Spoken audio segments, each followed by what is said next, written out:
All right, so welcome to Wealth Cartel Ep.5. Let's have a bit of a yarn today about the wealth triangle. So we've covered off so far on, I've introduced why I'm doing this, money mindset, cash flow and account structuring, and then the foundations or building out your financial plan from a theoretical point of view.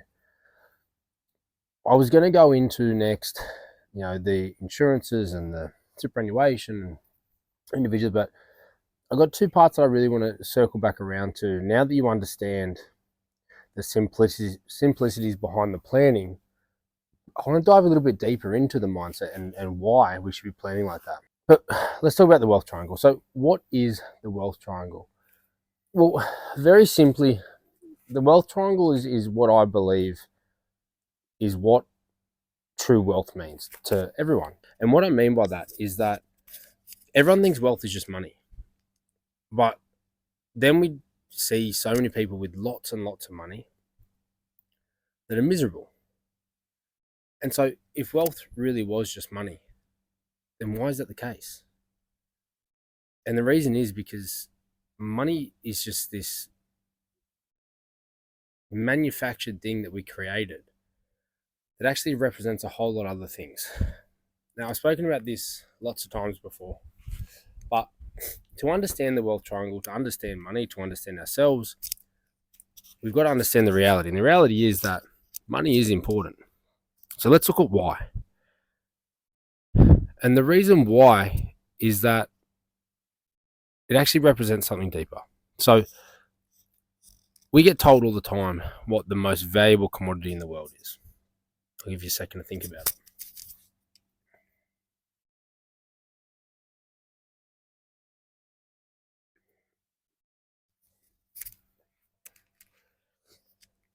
Thought about it? The most valuable commodity in the world we get told all the time is time. We get told about how that's all that matters later on, and what you spend it, you can't get it back. And it is true. So then why do we prioritize money? Now, whether you understand it or not, the simplicity behind it is that money is a physical manifestation of our time. Why? We spend our time to make money. So when you have nothing else, right, the only thing you can do is spend your time. If you don't have money, you don't have any skills, you have to spend your time. So we spend our time to make money with the plan that eventually we'd have enough money to buy our time back. But the problem is greed, lack of skills, lack of understanding, lack of knowledge, or whatever gets in the way and stops us in that middle piece. And everyone thinks that money's put up on a pedestal because we get stuck in that rat race, right? But that's it. Money is a physical manifestation of our time because we spend our time to make money. Now, you can't hold time, you can't control time, you can't manipulate it.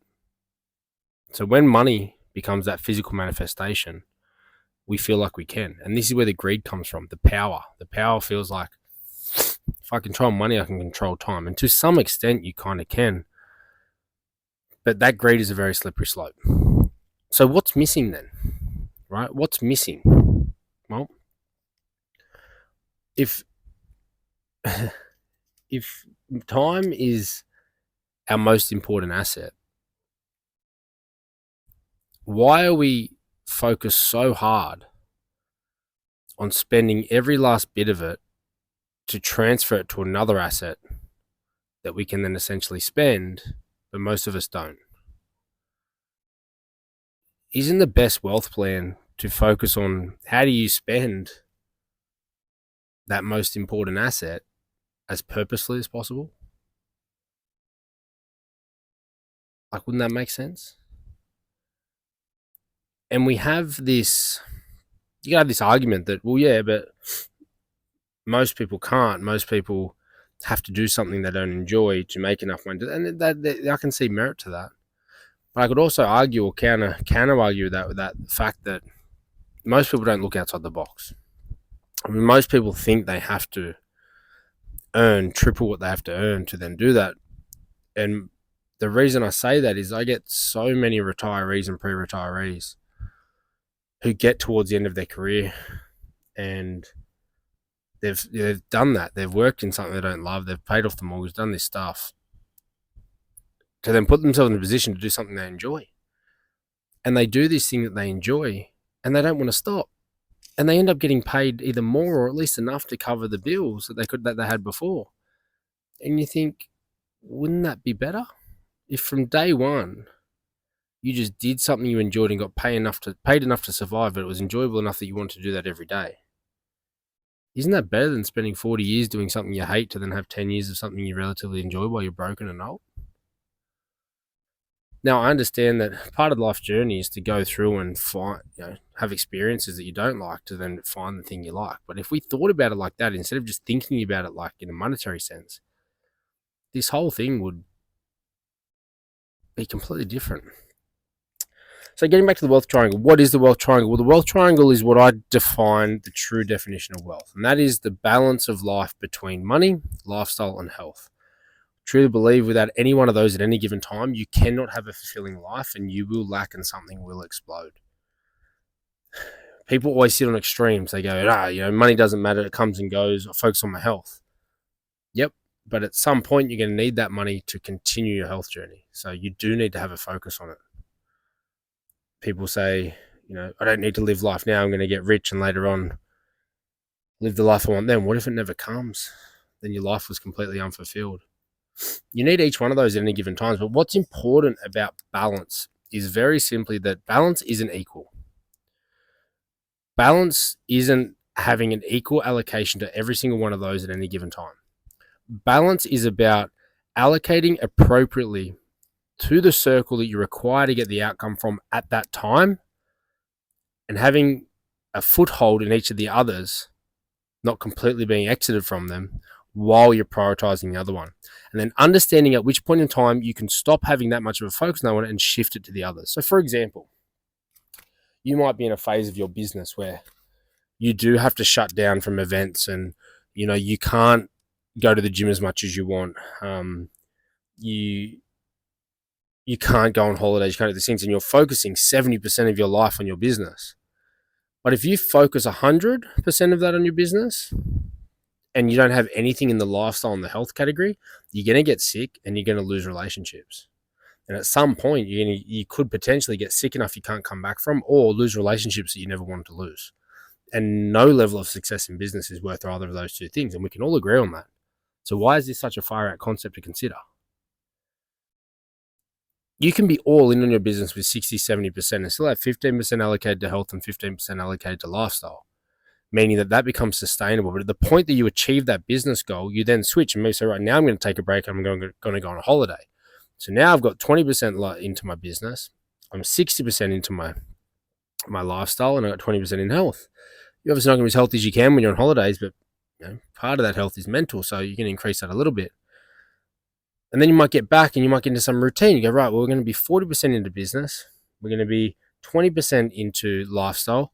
And we're going to be 40% into health. And now you're getting back on track. Maybe that's what your homeostasis is with your balance. But balance isn't equal. It's about allocating to each purposeful item in that wealth triangle at any given time to have the outcome desired. Understanding when that time can stop so then you can allocate the balance back somewhere else. And realistically, what it should look like is over your life, you have a relatively equal balance of all three over the life. Or you have an allocation that fits the goals that you're trying to achieve. So that is the wealth triangle. So let's go into those a bit deeper. So when we talk about wealth, it's the balance of those three things and walking that tightrope of those three things at any given time.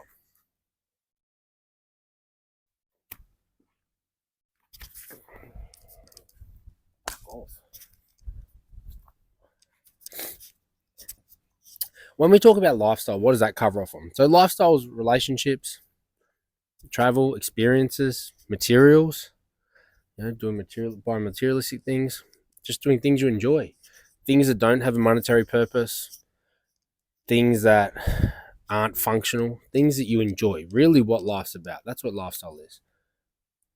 Money is money, right? Like it's business, it's your job, it's your investments, it's your membership buffer, your insurances, your estate planning. It's everything to survive around that financial system. health. That's physical, mental, emotional, what you eat, your exercise, how you're taking care of up top, all that stuff, right? And there are three major categories that we're going to focus on.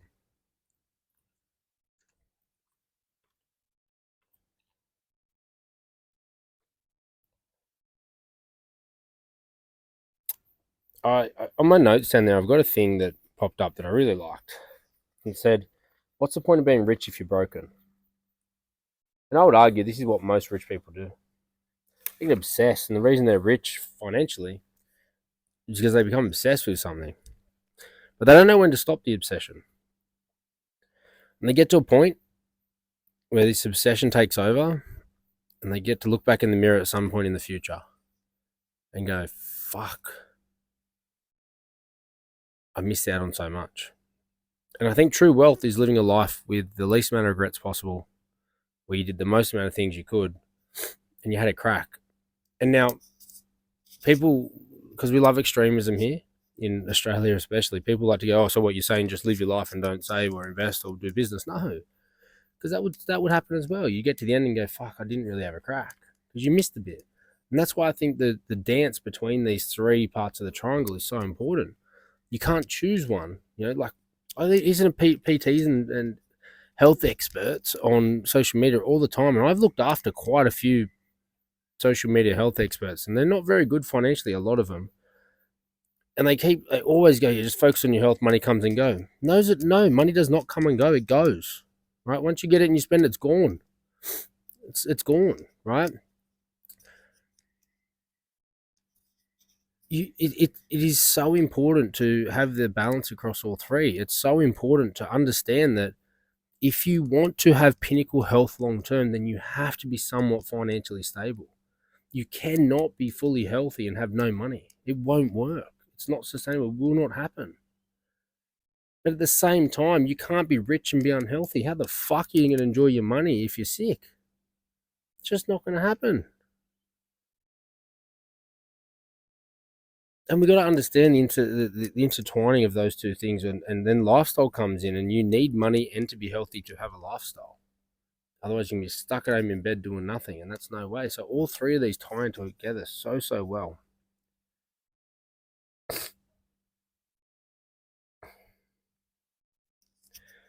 In my summaries, I've made up this thing that I've said health is the majority of energy, right? So health is your physical, mental health is your capacity to create. When you feel good, you make better financial and lifestyle decisions. So not only do you need each three for life, you need each three to co-create with each other to be better at each one. In my worst business years ever, which were the last couple, I was the unhealthiest I ever was, and I had no lifestyle, none. I'm sure you have seen my transformation recently, which I'm proud of, and it's still got a little bit to go. But the healthier I am, the better my business does. The more I'm enjoying life, the better my business does. The better my business does, the more health focus I can have. The better my business does, the more lifestyle I can have. These things just intertwine. They're not exclusive to each. Like they're not exclusive from each other. They are inclusive. And I would go as far to say, like, one thing that I probably struggled with the most with business was, like, I've always been healthy. Like, my whole life I've been fit, and health's been a big part. And it was just the last couple, like those transformation pictures you said, it's just the last couple of years. I was fit and healthy my whole life before that. And people only remember, they think that's what I was like before, but no, I've been healthy my whole life. I've been training since I was 14, 15. I was a swimmer before that. It's been a big part of my life. But my worst years were when I was unhealthy. And I would go as far to say is some of the worst decisions I've ever made came when my physical, mental, and emotional health were not in check. Because if I can't make good decisions with my health, one of the most important things that we've got, how the hell can I trust myself to make good decisions financially? And I would say that, like, I've never really trusted professionals in any area that don't have their shit together. Like, how can you sit here and preach to me about finance if you can't apply the same principles to your health when they're both equally as important as each other? Same. How can you preach to me your health principles if you can't apply them to your finances? And I take that with any profession. How can I trust you as an expert in your realm when you don't understand that the principles that you put into your profession are the same principles that most professions have and should be applied accordingly? And how can you tell me that that's really important, I've got to trust you, when you don't know that that's really important and you're not applying over there? And that's something I've always thought about. In the last couple of years, I have not lived by that mantra, and it feels great last 12 months to get that back. And everything's blossoming with that. And the last quote I made with the health one is, discipline in one area builds confidence in all. And that's, confidence comes from compounding.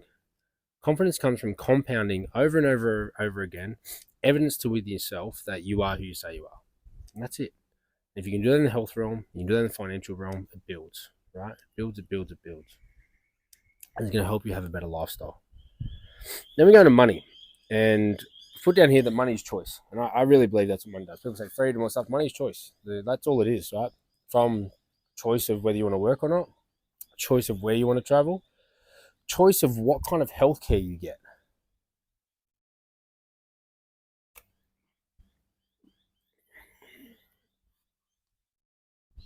One of the greatest things, Jem and I talk about this all the time.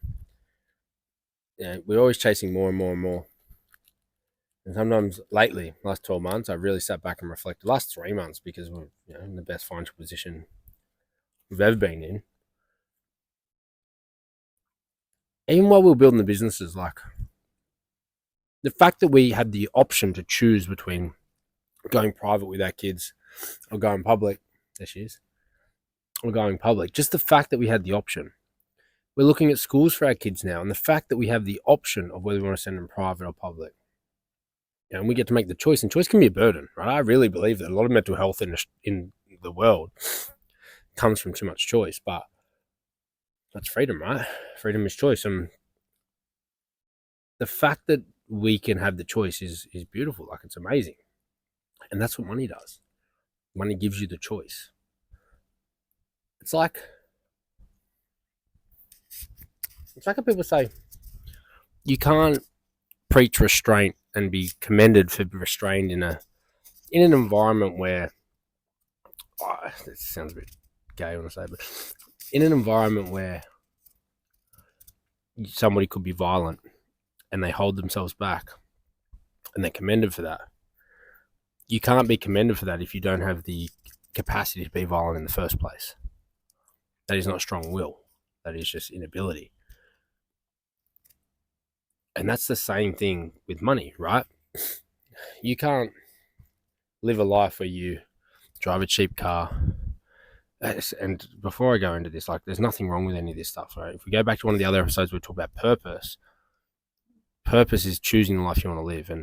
But if you are, say you like nice cars, you like a nice house, you like nice travel, but you're driving a cheap car, you're living in a shit house, and you're not traveling, and you play that off like it's a financial decision, when in reality it's not a choice, it's because that's the only option you have, it's not commendable. Like, and there's so many people in society like that we talk to that'll be like, oh, look at this fucking Mercedes driver, or oh, look at these wankers in the house. And they play that off like they're like, oh, fuck, like, what a waste. But if you don't have the choice to make that decision, you can't comment on that. Because likely stands, you get money, you do the same shit, right? Purpose is two-part. It's choosing the life you want to do, but you've got to have the capacity to choose in the first place. And if the capacity to choose means that you're choosing low-cost things because that's how you want to live, and then you adjust your earnings according to that, perfect. That's great. But not if you want something else, but your situation only affords you to choose the lack of, or the lesser, and then you play it off like that's the right choice. It's not. It wasn't a choice. It's all you got. So money is all about giving us choice. Choice in lifestyle, choice in health, right? Like that's its whole thing.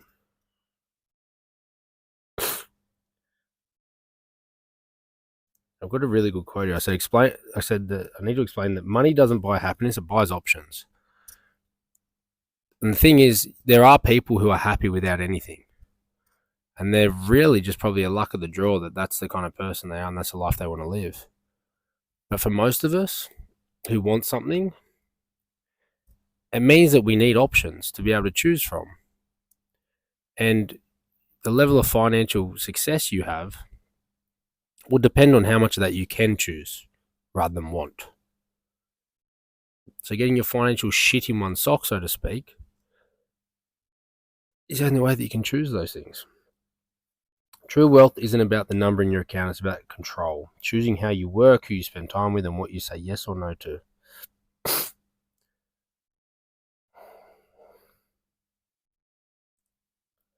Money's job is to give you time back. The goal isn't to make more, it's to need less. Yeah. With choice, money giving you choice, one of the things that comes with is let's take Warren Buffett, for example. When you have so much money, you actually, because something is available to you, you get to choose whether you want it or not, and it allows you to say no. So many people will take options that they don't want to do just because it's something they can't afford, right? The lottery is a great example of this. Win the house, win the car, because they couldn't afford them in any given day, but there's a good chance if they had enough money, it's not what they'd buy anyway. This is why most people who win the lottery will go broke within 2 to 3 years. And so financial success or achievement isn't so much about having enough to do all of the things. It's about having enough to choose which things you want and say no comfortably because you can, not because you want to. Then we go into lifestyle. And lifestyle is the link to all this. It's what brings it all together. You can have really good health. And, you see these with fitness influencers. Their whole identity is fucking fitness and health.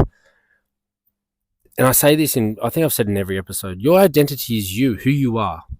Those things are an extension of you. You can't have any one thing that is your identity. You can't be a hustler. Business is your identity, or PT or crypto, or like your job isn't your identity. It's just part of who you are. You got to figure out who you are. And that's how you find purpose, right? Because when you eventually one day lose that thing that you've created your identity around, the whole world's going to fall apart.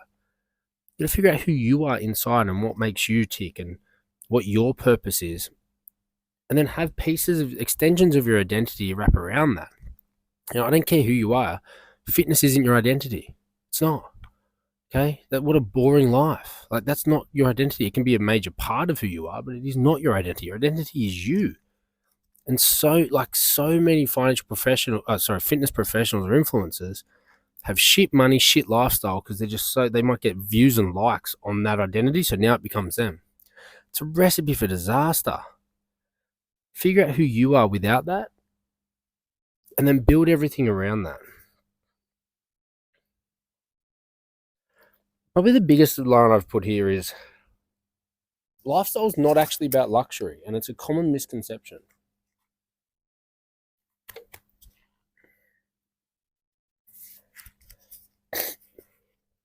Common misconception that lifestyle means luxury. It does not. Lifestyle could literally mean being able to have the choice to take a day off and sit in bed and recover. Hand in hand with health, right? They all are. You're financially well enough to take time to recover, which means in that time your lifestyle choice is to sit in bed and watch movies and recover. That's a lifestyle choice. Lifestyle is about not eating the cheapest food, eating the food you want, organic or healthy, whatever it is. Lifestyle is, you can afford to take the family out for a walk, right? That's not luxury. Well, fuck, to me, that's lifestyle. It's not luxury, right? It's lifestyle. It can be luxury. It can be nice watches, nice cars. And if that's what aligns with your purpose, going off the other video, perfect. But lifestyle isn't luxury. Lifestyle is living a life of fulfillment and being able to choose that. How many of our parents or our grandparents never spent time with the family because all they did was work to put a roof over their head and food on the table, come home, sleep, and do it again? And it was commended. And good on them. Back then it's probably what we had to do. But I stand by this. Parents who say, I'm too busy putting a roof over your head and food on the table, putting a roof over your head on food on the table, like, fuck off. Why'd you have me then? It was your choice to have your child. That's your job, right? But I think in today's day and age, your job is also to give them a life, like to be there for them, spend time with them. Your kids, life is not about getting up and going to work and putting a roof over your kid's head. Like being alive is not a entitlement. Like being alive is not an entitlement. Being alive isn't something to just like that. That's not the goal. Like, why would you be on Earth and just be alive? Don't have kids and just be alive around them. Like, live a life. We get one shot at this fucking thing. It's short as hell. People die every day that we know. Every day, young, for their time. And we still repeat the same process. Next episode, I'm going to go through and read the Hindsight book that we've created. I'm going to go through and just read it chapter by chapter. And hopefully some of you will reflect on that and go, fuck, I've got to switch it up, because the only way I can see that makes any sense for any person on this earth to spend their entirety of time on this earth hustling and grinding and working and not having lifestyle and not focusing on health is if they want to do a kamikaze generation. What that is you spend your whole life sacrificing to set up the next generation. And if that's what you can do, fantastic, do that. If that's your purpose, go for it, right? If you got kids and stuff like that, like they're probably gonna hate that, and they're probably gonna have trauma and shit associated with that. But if that's your purpose, cool, I can get behind that as long as it's purposeful. But what I can't get behind is people wasting their entire kid's childhood working to put a roof over their head and food on the table just to set up a retirement or something like that. Like, don't fucking have kids if you can't be there for them during their childhood. From 0 to 21, what you should be sacrificing at that time is everything else other than just being with them. And like, there's a balance, right? Like, you got to work and put food on the table. But if your retirement and your financial future comes before that, being with your kids between that time frame, you shouldn't have fucking had kids, I don't reckon. Like, you can do both. If you do it properly, you can do it all. But like, I just don't get. Like, I got 2 kids, man, and I don't. Like, yeah, I've set myself up so we're pretty much financially free, and I've fucking done the hard yards for it. So I'm not going to sit here and ask for. I'm not going to sit here and cop anyone saying you're lucky or anything like that. But like, I just don't get it. Like, I don't understand how. Let's circle all 3 of those things. Your kids and a family. How you can think that for that 21 years, just being at the office every night, like, no amount of money is going to fix that at all. But there's a balance. Like, just maybe one night a week come home. Like do more. Like, if you there's balance there, you can do that. But same as health. Like, you're not there for dinner every night because you're at the gym, because you got to be healthy and set your kids an example. What about the example of being home with the kids? Like, this is the hard part about being an adult, is you've got to be able to do all of it. And you've got to figure out what that alignment means to you and your choices and your purpose. And this is where we talked about consciousness in the second episode, is that people just do this shit blindly because they watched Instagram or they heard someone speak about it and they're, fuck, I've just got to hustle. I'm going to buy property. I've got to do this. Stop. Stand back. Look at your wealth triangle. Are you ticking off all of them in some capacity, or do you know where your allocations are and why? And if you don't, start there. It's the only way you're not going to regret this down the track. Are you doing enough financially to allow you to live the lifestyle you want and be healthy? No? Fix it. Yes? Cool. But do you have purpose aligned, right? Is there times when you could shift into more of the financial side? Is there times and then when does that end? And when can you shift back into the lifestyle side? And then across all of that, are you keeping a good balance on the health side to make sure that it doesn't all bite you in the ass later on?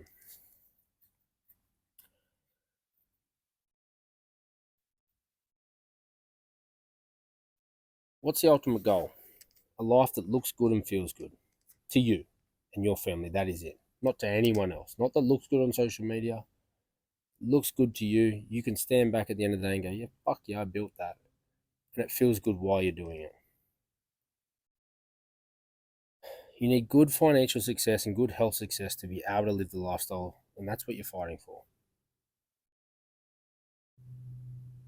True wealth. So if we wrap all this up together, true wealth means waking up proud of your life, not just your assets or your net worth. I want to end this with the triangle test. So I want you to put a 10 in each corner: wealth, money, lifestyle. Sorry. Health, money, lifestyle. Put a 10. And I want you to score yourself on a scale of 0 to 10. 0 being non existent, 10 being perfect, where you think you sit on each one of those.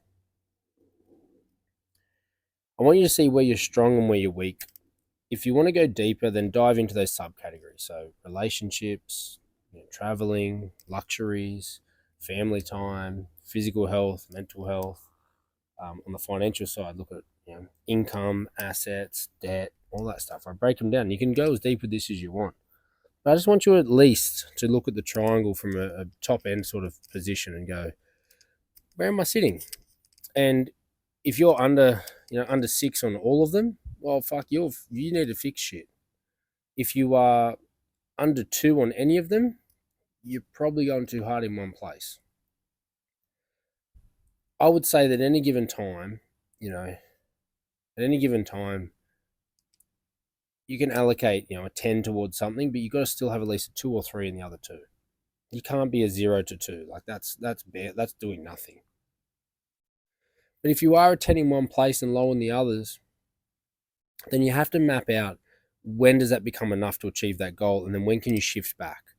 It's like sleep. Sleep's a great example of health and financial and lifestyle, right? Like I'm a classic for this. Like my biggest problem in my wealth triangle, you've seen my transformation. I eat really well and take peptides and supplements, all that stuff. I really look after. I walk and do everything, but sleep is my downside. I struggle to sleep. I've always struggled to sleep. I struggle to go to sleep, and then I struggle to wake up because I'm so tired. And I can push that pretty hard, right? Like I can get by with 4, 5, 6 hours. 6 is good, but I can get by with 4 or 5 hours for a long time. But it will catch up to me. And Gemma knows, my wife, she knows when it's coming, and I'll have a flat as fuck week. And sometimes when I get to that point now, like I will reschedule 2 or 3 days and I'll sleep as much as I can and I'll catch up. I am getting better with this. I know that that's not sustainable, right? I know that's not sustainable. That's an example where I'll be like a 2 or 3 in that category for sleep. But then at some point I fucking cut it all back and I go all in on the sleep. And you got to think with your goal and with your plan, is that the best way to do it? Where you go hyper excessive in some area, 10 and 2, and then you catch up? Or could you balance it out better? And there's no right or wrong. There's no right or wrong. If you have an audacious goal in a certain area, yeah, you are going to have to be excessive in that area for a period of time. You've just got to make sure that you're tracking it so that it doesn't become a detrimental loss in the other areas that you can't get back ever again. But for a lot of people, and a lot of people that I see where they just want to be with family, they're happy to work for a fair while of time, they don't want to build a business, they just want to travel, do these things. For those scenarios, if you don't have some crazy passion, audacious goal that you want to build something and you're happy just with a good income and getting by, yeah, you can pretty much just balance each of those for a long time. The only one I would say is like when you get a mortgage and a house, there's going to be a period where you have to cut lifestyle to try and get the front load of that mortgage down so that you're not getting copped with interest. And then you can start like a debt recycling or an investment journey. And then from there, it's pretty balanced out from that point. But there is going to be a period you have to front load. Anyway, so we're going to break this up. What I want you to get out of this is that to understand that your next level of wealth might not be more money. It just might be more balance. You might have everything you need to live the life you want. You're just not allocating appropriately in those 3 areas. And remember that true wealth is freedom, energy, and alignment. It's not things and it's not money. I'm going to break these down. Next episode is going to be about the Hindsight Book. Hope you enjoyed it, and looking forward to the next one.